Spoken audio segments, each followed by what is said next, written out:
It's all about humanity.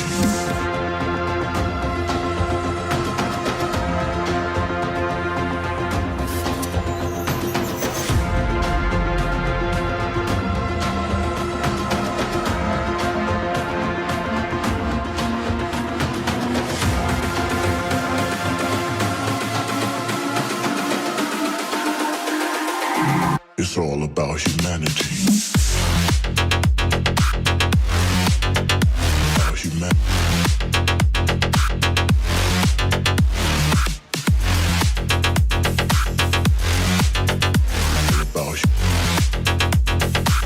It's all about humanity.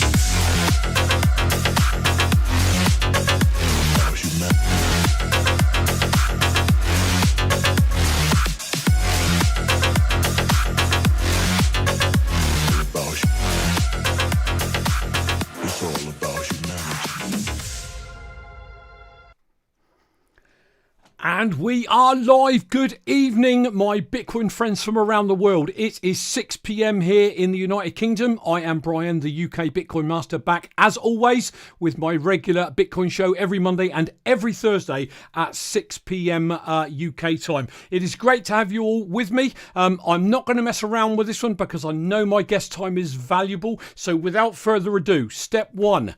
Do your research. Don't listen to anything I've got to say. Very important. Once you look at Bitcoin, you get in that rabbit hole and you decide if it's right for you. It's a new asset. It's emerging. It's volatile. And you've got to know if you're prepared to lose anything you purchase. So please don't listen to me. Do your own research. Secondly, check out all of my work. ukbitcoinmaster.com and obviously bitcoininterviews.com is where you will find all the interviews that I've done today, including this one once it is finished. And finally, for those that want to drop a tip, there is my tipping.me address. As I've said a million times before, I don't run this show for any type of financial gain. It is very simply to educate those that want to listen on what I've learned about Bitcoin. But certain people have reached out and said, how do we drop you a tip? So if you want to drop a tip, that is where you can do it. Let me get that out of the way. Don't forget, please like this video, please share it, retweet it out. I would greatly appreciate it. And yeah, thanks for being here. Without further ado, I want to get right into my talking about my guest. Now, before I do, I'm going to make an apology because I did not want to miss anything out on the introduction to this guest that I've been absolutely waiting to talk with for a couple of months now, ever since we arranged it, and I'm really excited. I'm trying to not burst, actually. So today I'm talking with Jeff Booth. Jeff Booth is an entrepreneur. He's a technology leader and the author of The Price of Tomorrow, Why Deflation is the Key to an Abundant Future. Jeff was the co-founder and CEO of Build Direct, a technology company designed to simplify the building industry, which he led for close to 20 years. He did that throughout the dot-com crash, the 2008 financial crisis, and many waves of technological disruption since. He took the company to more than 500 million in market cap, which in my book counts as a success. And I'm sure in your book, you would say that's pretty successful as well. In his book, The Price of Tomorrow, Jeff provides great historical context. He talks of financial policies that have led to the current state of the US economy. And he provides great insight into how we may be able to enable a brighter future for our children if we only open our eyes. Jeff has been featured in Forbes, TechCrunch, Inc.com, Fast Company, Entrepreneur, Bloomberg, Time, and Wall Street Journal, to name a handful. And in 2016, Goldman Sachs named Jeff amongst its top 100 most intriguing entrepreneurs. Jeff is also the founding partner of Audio Labs, the co-founder of AddyInvest.com and Knock Knock. He's also an advisor, mentor to numerous startups, and serves on the board of Terramera, Spud, Easy Robot, and more. If I'm absolutely honest with you people, I really can't wait to get into my conversation with Jeff today. So strap yourself in, people. I'm looking forward to this. And without further ado, let's dive in and welcome Jeff Booth to the show. Jeff, great to have you with us today. Hey, Brian, thanks for having me. I hope the intro was okay. Wow. Who was that you introed? Well, there you go. Just another Bitcoiner, which is absolutely superb. Seriously, it's great to have you in the house, Jeff. I'm going to say right now, I've watched pretty well every pod you've been on with people like Preston and Greg Foss and the like, and the deep discussions you have around, the technology world, where it's going, how everything's going crazy, deflation and everything else. For me personally, coming as a regular guy, working class background, never been in finance before, a lot of it goes over my head, but I always take something from it that makes me think I am in the right place by being in Bitcoin. And I think we've all got our place. We've all got to learn at our own pace. So it is great to have you on the show, Jeff. And I just want to kick off for our audience by just asking you, if you wouldn't mind, share a little bit about your background, growing up in Canada, etc. And then obviously how that led to you getting yourself into business as opposed to having a job. So I'll skip over some of the stuff, but grew up modest middle class family, lots of love in the house, everything else, and gave me an advantage in kind of would say I had all the things I needed. Yeah, we didn't have a lot of money or anything, but I had the most important things. And I decided I actually dropped out of university because it felt too slow to me. Okay. And I went into business, and I first went into real estate, and then I ended up doing quite well in there. Then I bought a real estate company. Then I founded a building company, and then I founded an online company when I saw what was happening in technology. I started an online distribution company in building supplies, and since that, just kind of been immersed in technology and how fast technology is moving. But that path that I didn't know when I started, I wanted to move fast. I wanted to get into business, and that path took me into a whole bunch of different areas where effectively I thought I can use technology to deliver better value for other people. Was this Build Direct? Was this Build Direct you're referring to? So that was Build Direct. It came out of a problem, right? And the problem was I, in my building company, I failed to deliver the house on time because the supply chain was so broken. Okay. And it's the problem that most people deal with when they're dealing with, and essentially they're trusting somebody like me to be able to manage a broken process. So I decided to build a company that could solve that problem for people. And that was in '99. I started that technology company, using technology to make it more efficient. Right. The learning through Build Direct, through that learning of kind of what was happening in technology, put me in. I was in kind of the boardrooms of all of the major companies as these companies were Google, Facebook, everything else, as these companies were being formed, turned into many friends in these companies and to see what was happening around the world, kind of a front seat at that technology change and what it meant. Yeah. So it wasn't just Build Direct, it was a whole bunch of other companies that I'm either investor in or on boards of, but allowed me to see kind of my own mistakes, what I thought, and changes, and what was happening in kind of at a greater world. So it provided. I would say I'm fortunate, crazy fortunate, that I've been at the front seat of what was happening with technology around the world, and it provides lots of opportunities. That would be, and that led me to write the book. Right. And it led me to write the book because of one simple premise. All of the technology that I was using to make other people's lives better. Remember, an entrepreneur is not successful unless people use their product. Absolutely. And the use of the things that we use today, Google, Facebook, my company, is driving technology to make your life better. That's why we use it. So we're all voting for technology through our actions every day, and that technology gives us more for less. it drives pricing down and gives us more for less in everything we use it for. This interview right now, we couldn't have done this interview like this 10 years ago. No, definitely not. So we can see it all around us, and it is moving exponentially.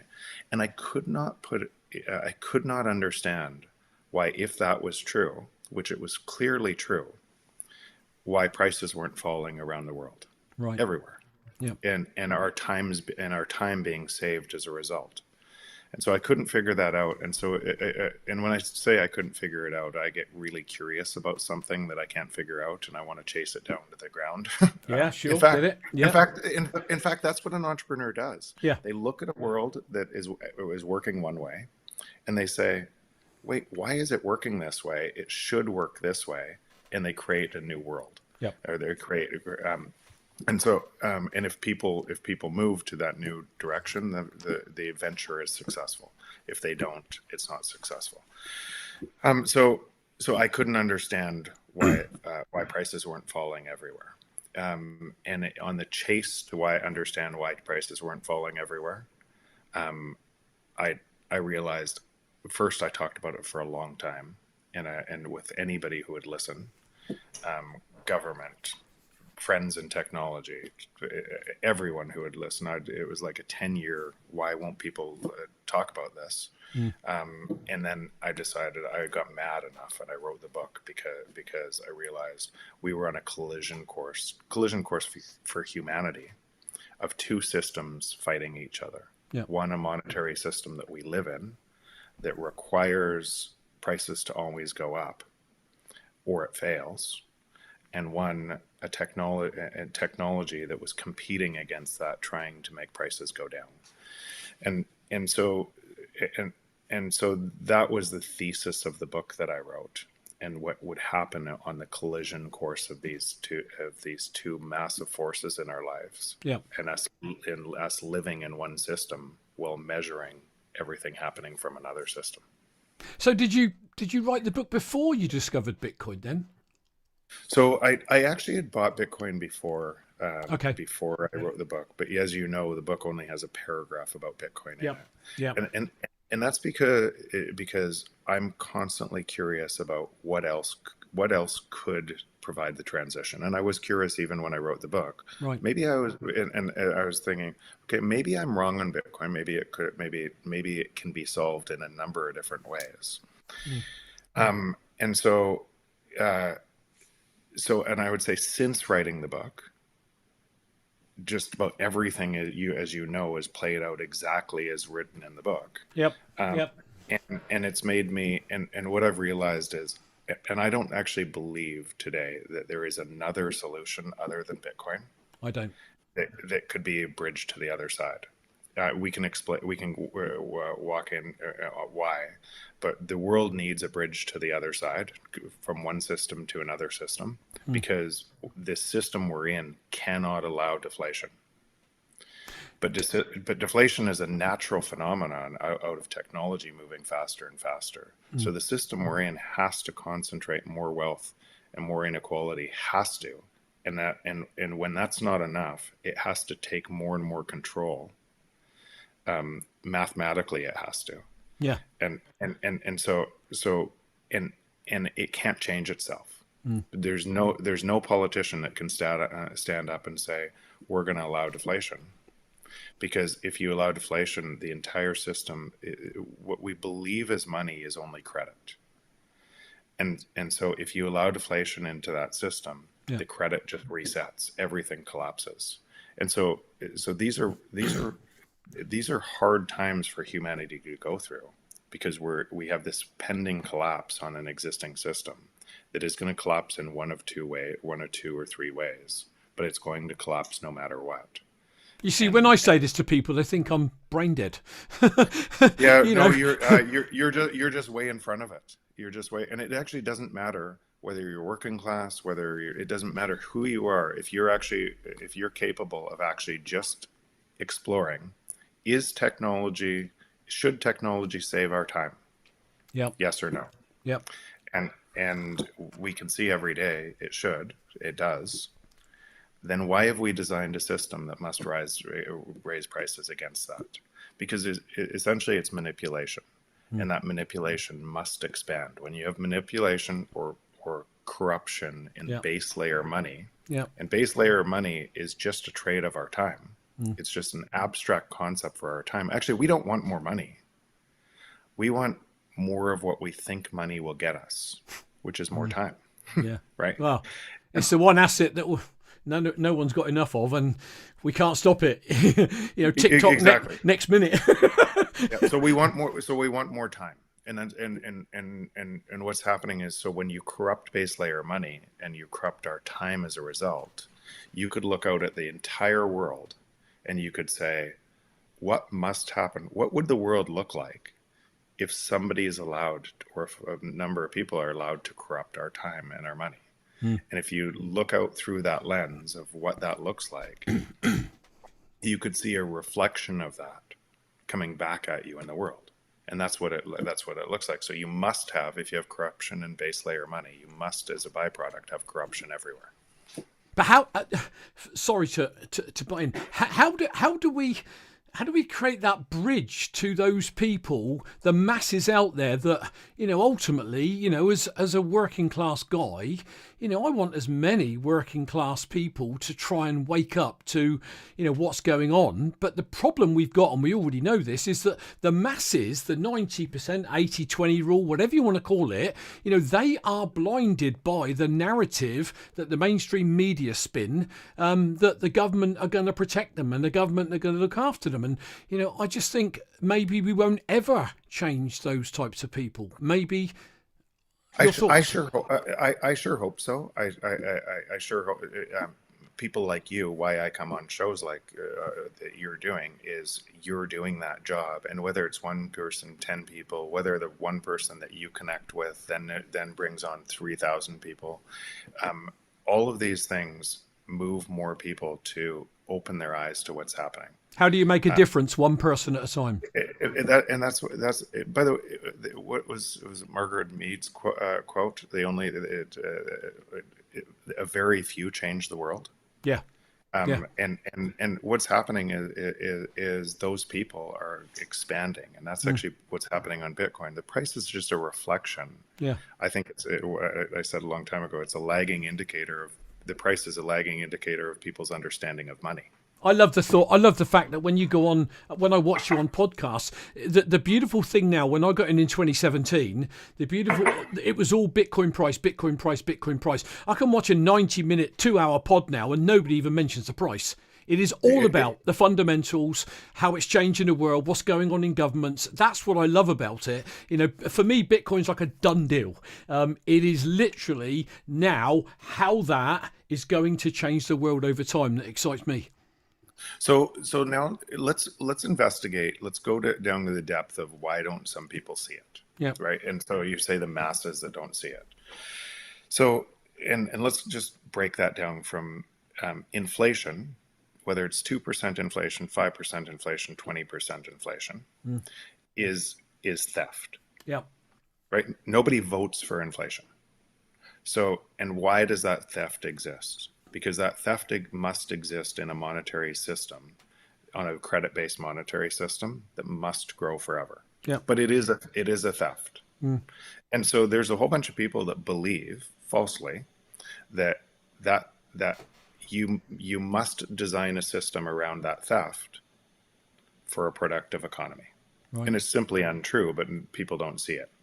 Okay, now you have theft, but you have theft in base layer money. Yeah. That people don't see. And instead of questioning, do I have theft in money, they question, should that theft be 2% or 5% or 10%, right? What level of theft should it be? So if you have that, if you have theft in money and theft in time, then that must expand over time, and it has to get worse and worse, worse and worse. But as it gets worse, because what you're really doing is you're taking from the most disadvantaged, because inflation pushes up asset prices. The one side of inflation, the other side is wage deflation. Or savings deflation. So the people less for your money. Exactly. So the people that don't have assets the people that are most left out. It's like, and I said this on a numerous podcasts. It's like Robin Hood in reverse. You're going to pick the pockets of the people, middle class and poor, to give to the rich. Yep. And then, but the middle class and poor, now let's investigate why don't they see it? Because they're living in poverty, and they're living in fear, and they're living in and when people live in fear, it's easy to blame somebody else for their fear. Yep. It's really terrible because it actually manifests on itself. It gets worse and worse and worse, and because there's always more people at the bottom of the pyramid than there are at the top of the pyramid. What typically happens when you get here is you have revolutions and wars that reset everything. Yep. And they start again. History's shown us that. Exactly. And you see it throughout history that's what's happening. That's what's going to happen on the existing policy. And all of those people that will easily be fooled into it's their fault. Yep. It's not. It's a system problem, and it's a system problem that must continue to down this path. But I can totally understand it if somebody feels like so left out that they'll turn to anything to be able to live. And so that's what's happening. And they'll turn to different people in power that'll create enemies within a country, saying it's not your fault, it's those people's fault. And those people will get elected, and they'll use the exact same policy by printing more money to put people's pockets faster. I've said this all through my adult life. On a basic level, when you look at government, the party trying to win an election, they'll tell you everything that you want to hear to vote them in, and they absolutely know that they can't come through on them.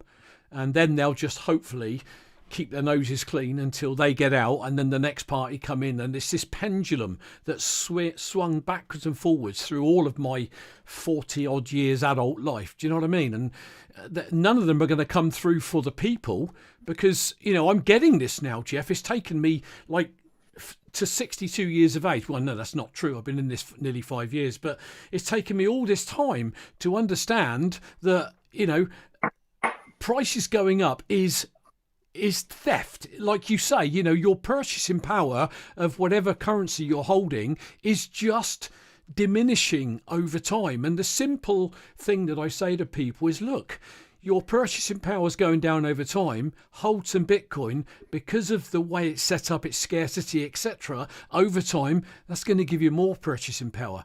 Is that a fair thing to say to someone? It is, but it is, but it's actually way bigger than that. Oh yeah, yeah.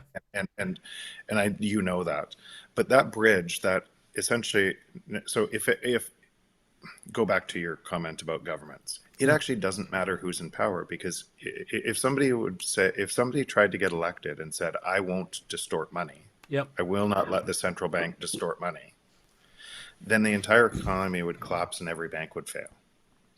So no politician can say that, no matter what. Yeah. And we all want to believe, and that's actually why I think it's a we problem rather than a they problem.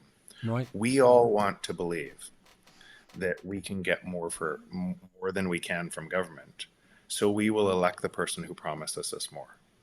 It's our short-term nature that based on a system that requires more and more hidden theft in a system, allows government to get away on itself and keep doing that. And so you have these giant resets later on in kind of every 80 years, where world goes through world war to be able to reset currencies based on what we're talking about. But it's because we either want to believe we can get more than government can pay, it can't deliver, and so we'll vote for the person who says they can, and we don't realize that they're hiding most of the revenue in theft and taking from some people to enrich others. We don't realize that because it's not clear, so we don't vote for it, but it's hidden into the financial layer. That's one reason. And the other reason is it's way easier to blame a system problem, to not investigate a system problem. and blame it has to be somebody's fault than our own. And so the momentum of human nature keeps on putting this into a system problem, and you fix a system problem in the exact same way you fixed it before, and you built inflation into code or into the monetary layer, and it gets worse and worse. Bitcoin is the bridge to the other side, in that if you measured your world in Bitcoin, yep. Most people think it's pricing going up in Bitcoin. What it really is everything's coming down against Bitcoin, and it will forever. Yep. That's what it really is. Yep. It's what you'll see is everything I wrote about. It's a deflationary system. It's because of the hard cap. What it's showing is the technology pricing everything will fall in prices against it forever. That's but we get caught measuring our existing system from the system instead of measuring it from the new system. Right. And so that's when I talk about the bridge to the other side, Bitcoin is the bridge to the other side. And a lot of people like yourself already can start to see, okay, my purchasing power is going up all the time, or prices are falling against that in Bitcoin, and I denominate that. What else would that mean? How much freedom do I have? How much more time do I have? What will that look like? What will the world look like as more and more people make that transition? And it's really powerful. It's really powerful, exciting. Well, I'll be honest with you. Like I said, I knew we were going to do the show, and I read your book. Well, I'm a listener, actually, so I listened to it on Audible. And I went through it once, and, for me, it was like loads of it went over my head, but there was certain parts that stuck. And then I went through it again the second time this week, and then you start to pick up a little bit more. And I think that whoever you are, if you are open to learning, it's just amazing what you can learn. When I got into Bitcoin, one of the first audiobooks I listened to, for goodness sake, was The Creature from Jekyll Island. I mean, crikey, that was a baptism of fire from Edward G. Griffin. Do you know what I mean? And since then, the amount of audiobooks that I've listened to, from yours through to, Canute's, through to Nick Bartier's Layered Money, and we can all learn something, and we can all, no matter where you come from. Look, I left school at 15 with no qualifications. I hated academia. And yet I always say that if I can learn about this, anyone can. You've just got to wanna. And I think the masses don't wanna. I think the masses just want to be taken care of by the governments. They see prices are going up, and it's like they want to moan about it, but not learn anything about why and what they can do about it. Go on. Yeah, I don't buy that. Okay. And from a masses, I actually hate labeling people as masses. Okay. Yeah. Because each person is an individual, and what I get in by that is, I say everyone finds Bitcoin in their own way. Yep. Right. Some people realize, wait, an inflationary monetary system is climate change. Yep. Right. There's no way to grow forever on a finite planet. And a whole bunch of environmentalists realize, wait, I'm trying to solve the climate from a system that is climate change. Yeah. And they come over and they start to see Bitcoin. Some people come in through the monetary policy lens. Some people come in because they're so destitute and so hopeless on an existing system that they see hope in a new system. And so that's the emergent network and it doesn't really matter who you are. It doesn't care. And more voices like yours, like mine, and everything else. Some people come in from the technology lens. Some people come in from the more and more voices are making it stronger and stronger, and paving the way for more and more people to understand it. But the hardest thing why you had to read my book twice, there are major influencers today in Bitcoin, government and alike, that have read my book 3, 4, 5 times before it actually really clicked. Okay.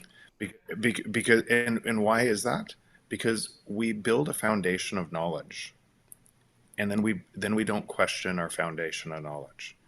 We build everything on top of that foundation of knowledge. We don't look deeper. We don't think we need to look deeper until something shatters that belief. And what's happening is Bitcoin is shattering those beliefs in a whole bunch of different ways and forcing people to look deeper. But if you believe inflation is required for a productive economy, and you grew up with all of the privilege and access because your house always went up and you saw that and everything else, and you believe the narrative that you were taught in school that you must have inflation because the system required inflation, you're likely not to question that narrative until it starts to break. And it does. It's just until it really starts to break, and forcing, and that's what's happening around the world. You have a system change that is imposing a different narrative on people's beliefs, and people's beliefs don't change very fast. That's what's happening. So are we seeing something different this time around? Do you think more people are now starting to question governments, the system, and the like? I don't know. Just I just feel something. I want to be careful. Yeah, I want to be careful about because a lot of people will be trapped in that system, and the most likely, if I was playing probabilities, the most likely probability is governments convince citizens that it's us versus them, and first revolution and then war. That is the most likely probability. I wish I didn't have to say that. And if you look through history, these events, that's where they lead to, because how you gain power is you control people through fear, and you blame somebody else. It's a human nature thing, and it's very, very powerful. Why I try not to jump into the fray on Bitcoin as far as turning Bitcoin against other people and everything else, I'd say I'm completely in. I believe it is the only bridge and everything else. But I try to understand human nature, is because I realize how much control over our lives the existing system has, and how we don't see how we will change. And I've said this on countless podcasts, but when I think about Nazi Germany and Hitler being elected for the exact same reason, hyperinflation and everything else, it's those people's problem. We're gonna eradicate them and redistribute and everything else, and I'm going to take dictator power through a system to do that. I don't think about Hitler. I think about all of the other people who created atrocities on other human beings because they were following orders.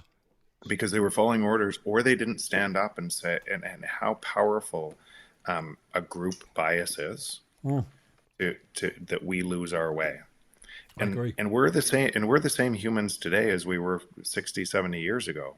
That our biology hasn't changed. So it just shows it shows how capable we are of doing great things or terrible things based on an incentive structure of a system. And what I worry about the most for my kids, for the world, is the incentive structure of the existing system takes us to that place. And people's minds change in that place. And they think they're doing the right thing, the noble thing, and they're not. An incentive structure on Bitcoin takes us to a very different place. So that is the choice in my mind. But I do also realize how powerful the existing incentives of the world are set up and reinforced on themselves, and how powerful that direction is.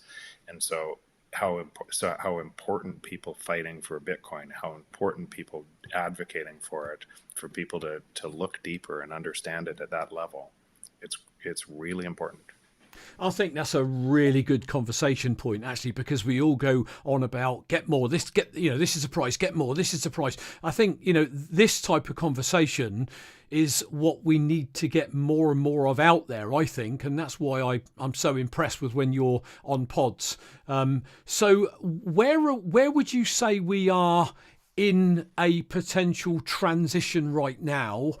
And are you saying that, because I did watch you, was it you and Greg? It was a recent one on Preston's, I think. You, Preston. Yep. Was it Greg? Was it Greg? Probably Greg Foss. Yep. Probably Greg Foss. It doesn't matter. But you were saying about you fear that you hope it doesn't come to pass. And Greg's the same. We don't want a systemic collapse of the global financial system. That would be catastrophic, wouldn't it? So are you saying that whilst we don't want it, there's a really high chance that that could be a reality? Where are your parameters? So Bitcoin today, I think what people miss on it a lot of times is they're looking backwards on the technology instead of forwards on the technology. They don't understand, just like the internet, people missed what was happening on the internet. Most people missed on it because at the time they were measuring the internet that changed communication. They didn't see things like what we're doing today. Yep. They saw it takes a week to download a cat video. And so right, so remember the dial-up extensions and everything else. And how many people discounted what would happen with the internet because they were predicting the present forward. Yeah. They didn't understand how they would change everything because of something that reduced friction and became a network effect on it. Yep. That's what's happening to Bitcoin today. So today, just like the internet in '99, if all retail stores collapsed and you couldn't buy your groceries on the internet, right? If the entire world collapsed on one system, the other system wasn't ready to be able to take off the release valve. Yeah. And so we need to think about this transition as one system that has to collapse, and it's going to collapse in a number of different ways. And a release and my hope is that Bitcoin is emerging and getting easier and easier to use and broader adoption as one system collapses, so that you have it's still going to be an ugly transition, but you have an easier transition from one system to another. Yeah, you sort of want a gentle transition of that process, don't you, really? But, like you say, governments as they are, and the wars that have been fought over money and precious metals and so on and so forth to control masses, there's a high probability that might not happen. I mean, I'm hoping we do have a decent transition. Again, in terms of this playing out, for me, I'm early 60s. How do you see this playing out? You haven't got a crystal ball, but where are we at in all of this? It's so, and that's actually, I think, why my book provides a good framework. You have exponential technology moving one way, and to offset that technology moving one way, you have to exponentially manipulate money, or concentrate power, or concentrate wealth power the other way. So when does that break? I don't know. It's which snowflake causes the avalanche? That's really what you're asking. And people when in retrospect will look at the snowflake instead of the system, but it's inevitable. It's going to when the system is completely unstable, and really what you're asking is which snowflake causes the avalanche. This is really scary stuff, isn't it? When you drill down and you start looking at global financial meltdown, that is absolutely frightening. Well, so right now, so in this is live. So in the last number of days, U.S. is talking about, because the inflation is killing people and everything else, and it's in the news every day and everything else. They're talking about starting to ease back on monetary easing, not stop it, but ease back. Yeah. And you can see the U.S. dollar is strengthening as a result, and it will continue to strengthen. If they stopped it, the world will collapse. Yeah. The monetary system of the world will unwind and reset all prices. So they won't stop it. They might stop it for some time, and you might get this massive collapse and chaos, and then they'll come back in and they'll reflate everything. Because if they don't reflate everything, again, what people think is money in their bank is not money in their bank. Nope. It's credit. So if you allow deflation to happen in that system, that the system cannot allow what I'm talking about, what technology demands. That's really as simple as it is. The system cannot allow what technology demands. And so you need a new system to allow what technology demands. And this system is going to fray badly in a number of, but it has to keep printing. You have to exponentially increase the printing, which exponentially increases the divide of society, which cascades across society. And when all of this happens, when it happens in each country, look at what's happening in Turkey today, in them hitting kind of hyperinflation and what's happening to their dollar.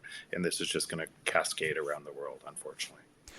I keep saying this to people around me. You know, we live in the affluent West, and we don't think hyperinflation can come to us, and maybe it won't. But I just say to people, just imagine when you get paid, you've got to be paid every day or every week, and you've got to go out and spend that as fast as you can, because if you don't, it's inflated even more as hyperinflation just goes parabolic. And then, you know, you've got a week's wages that won't even buy a meal for the family, or you've got to queue for 2 days to get some fuel in your car. And we think we can't ever have that happen in our Western society, but I'm starting to think it could. It's normal course throughout the world. Like if you zoom out to what the world looks like when you corrupt money, that's what it looks like. We've just lived in a time where we didn't see that happening, and Western societies mostly were the beneficiaries. Western societies exported that pain to other countries. But we were the privileged ones that didn't see our currencies collapse because but that unfortunately is if you zoom out into a wider view of history, it's pretty evident. And I think if you think about us living today, pretty well everyone that's alive today has lived in a pretty decent world where, I'm not saying everything's been at your fingertips, you know, because my parents had it quite tough bringing us into the world and stuff. But, you know, we don't know what it's like to have a whole system crumble. I mean, I now know that Richard Nixon did his bit in 1971. I'm aware of the Bretton Woods Agreement in 1944. Whilst I don't deeply understand it all, you know, all of a sudden, you know, we're off the gold standard. We've now got a situation where since 1971, 50 years, we've got money which is bits of paper backed by absolutely nothing at all, and they can just go and print it. And it's actually it's probably in fact that's actually what gave the West its advantage as well. It was backed by something. It was backed by oil and a military reserve. So it was after 1971, the military complex and the trick essentially said, I'm going to price oil in US dollars, which allowed essentially what would have crumbled and created hyperinflation at that time and chaos. It allowed it to extend the game for a longer time. Right. So that's so effectively what that meant is U.S. got free oil because they could print it. They got free energy, and the rest of the countries had to pay for it. Yeah. Right? Yeah. Yet again, the people at the top near the money printer. It's the same old thing, isn't it? You know, I've sort of learned so much since I've been in Bitcoin, the Cantillon effect and all this. I didn't know what any of this was. So my question to you is, I listened to what Preston was saying about bonds. You know, I don't fully understand them, but they're not yielding anything. There's no yield in them, and you know they're all in a terrible state across the world. So what you know, loosely, what do we need to see happen within Bitcoin for us to be closer to being ready with those rails if anything did go? Have you got an idea on it? You know, just a thought? Totally. But I wouldn't actually think about the bond. The bonds, what Preston was saying specifically on the bonds is what you're dealing with is financial repression. Right. Inflation rate to be able to pay back debt that can't be paid back has to be way higher than the interest rate on your bonds for a long time. Yeah. For a long time. So what if people stay in their what they think are safe assets, they're actually getting killed in those assets, and that has to happen because of the function. That's what he's talking about. What I'm talking about specifically in what has to happen in the rails of the network have to get easier and easier to use. Okay. The UX of the network, Yep. the investment, and what's happening on the Lightning Network. If you look at what's happening on in El Salvador, I'm going to go to El Salvador in March. But if you look at what's happening on the ground there, everybody's paying in Bitcoin.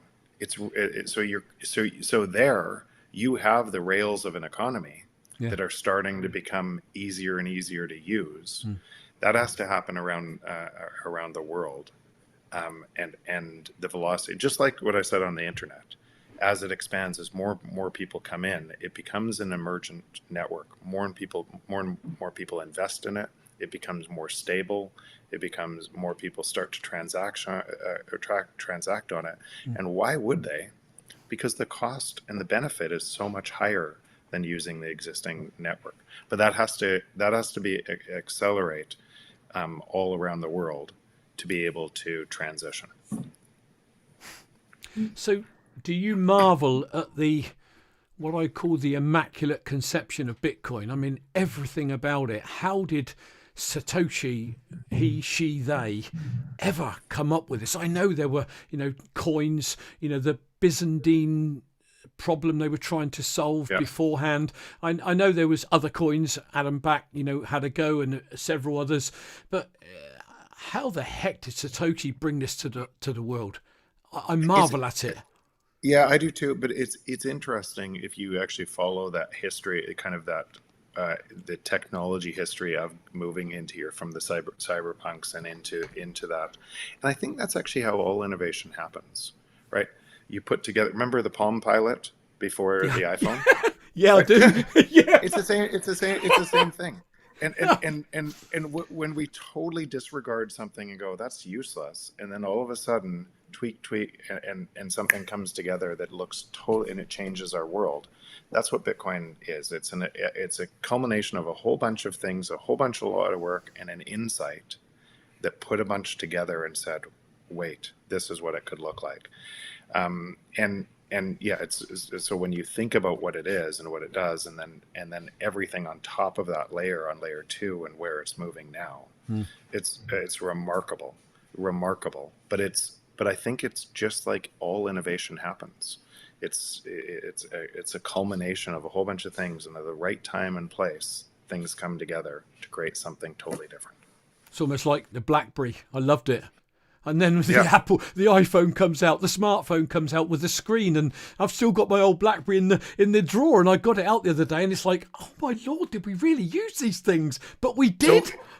So the beautiful thing about what you just said, I will bet anything, you were one of the people in BlackBerry that said, no way I'm ever buying an iPhone when iPhone first came out, right?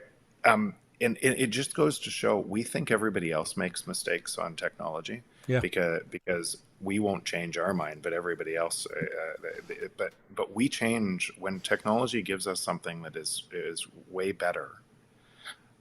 We change, and all of our old assumptions go out the window, and we move to it. And that's what's happening in Bitcoin. It's so much better. It's a breakthrough. We used to ride horses before cars, right? Technology, a better technology has come for money. Yeah. And it can't be undone. And it's building on itself, and we haven't seen a technology. We've seen technology come for other industries, and we can see how we change as a result of the other industries, what we thought before, but we haven't ever seen technology come for money, and how we might change at the top of the level that's tied to every other decision. And that's why Bitcoin is such a phenomenal. So for people wanting to understand that and look deeper and to understand where it's moving, wow, is it exciting. I've got to ask you a question, because I was going to ask it at the top of the show and I forgot. Firstly, I'm going to say happy Thanksgiving to everybody that's the other side of the pond. I meant to say that at the top of the show and I forgot. So happy Thanksgiving, everyone. I read, or I heard, you consume 50 books a year. Is that right? I do. Jeff, how? With my intro, everything you do, all the boards you sit on, all these pods, how do you do that? And I'm really serious, because I try to go through as many books as I can. And, my brain says you got to have a life as well. How? Please tell me. So I'll always have one on my nightstand for sure. But the some of the first books I read, and this is going back into when I was late teens, I realized that would be an advantage. My learning rate would be an advantage. Yeah. And so how could I hack that? Okay. The first 3 books that I read were speed reading. Okay. But then, and I'm trying to do this while I have so we can. I'll just pull up. By convincing his fellow citizens and by using force upon them. There is, of course, no guarantee that the voters will interest office to the most competent candidate. But no other system could offer. I just pulled up my Audible, but you can understand all that. You take all that in. Yeah, so that's on 3 times speed, and I started at 1.5, then I went to 2, then I went to 2.5, and then I went to 3, and people laugh at it, but it's actually really easy to comprehend. When I listen to something at 1, I can't listen to it anymore. Well, you saying that, when I'm listening to YouTube pods, the ones that you're on, etc., it's always 1.75x. There's a few that I can get on 2x, but 1.75x is probably the limit. So again, you can get through an audiobook quite quickly by doing that, which, it's what I've done with yours and the others. Okay. So, and you do take it in, but I think it's key that you don't just read a book once, you go back and you delve in again. And they say that the more you develop, the more you listen to a book or you read a book and you go, well, I don't remember that the last time I read it. It's because you've developed. It's because you've started to learn and understand more about your particular subject, and your mind opens up to things that you missed before. It's like watching a movie, isn't it? You watch a movie and you think, well, I don't remember that when I watched it a couple of years ago. It's just, surely the mind is just developing and opening up to more of what you're taking in. That's really interesting, and it actually touches on something else that we talked about on kind of your base layer knowledge that you don't question very often. Yep. You harden those things in your mind, and other things that contradict those things, they're actually blind to. You're completely blind to them. Because your brain doesn't even absorb them. It's like if we're talking at a party, you don't notice every other conversation that's going along. But if somebody said, "Hey, Brian," all of a sudden you don't notice my conversation, you know somebody else's. Our brains are wired to be able to pick up patterns. So we don't know sometimes what the first thing that started us down so that we even noticed something else. So if you read a lot and a whole bunch of diverse topics and everything else, it's often hard to pick up the book that opened your mind to everything new, because doesn't look like that. It's what it looks like is a whole bunch of different things that you start to see different patterns. Absolutely fascinating, that in itself, away from Bitcoin. And to be honest with you, and I'm now talking to my audience. I left school at 15. I hated school with no qualifications, and I didn't want to learn. I wouldn't pick up a book. I find Bitcoin and I can't leave them alone. So I think when you find a subject that sort of grabs you here, you end out wanting to get into that rabbit hole. The problem is, Jeff, the rabbit hole has got warrens going off in every direction, and you think you're in the hole, and there's just hundreds of other holes, aren't there? That's what's so exciting about it. That is what's so exciting about it, because you just keep on, and so you see some of these really sharp minds, kind of a specific piece of Bitcoin and a specific, and you go, wow, that's an interesting layer to this that I hadn't thought of. So again, when you think about technology coming for industries, and technology has never come for money like this. Yep. How many other things do we take for granted as a result of living in the matrix, and so getting outside that and just question some of your beliefs, if you're open to it, it's wild. It's really exciting. No, it really is wild. And I watched The Matrix again recently. I haven't watched it since it first came out, and because of Bitcoin, it's like, you got to get in and watch it again. And I did, and it's like, oh God, I saw it through a completely different lens. It's really odd. It's really bizarre. Okay, Jeff, I'm very, very mindful of your time. We discussed that we've got an hour. I want you to talk to my audience in terms of just give them a bit of sound advice that the regular person can wrap their head around in terms of what they should learn, what they should know if they're going to move into Bitcoin, some of the things that they should take on board. Loaded question, sorry. Yeah, no, I think you just, I think you said it at the beginning of your show, and I think it's important. I think if you're going to look at this, if you just, in Bitcoin, people will say, don't trust, verify. Yep. What that is really saying is you have accountability. Yep. And so you have accountability for your own wallet. You have accountability to learn. You have accountability to so don't listen to what I'm saying. Don't listen to what Brian's saying.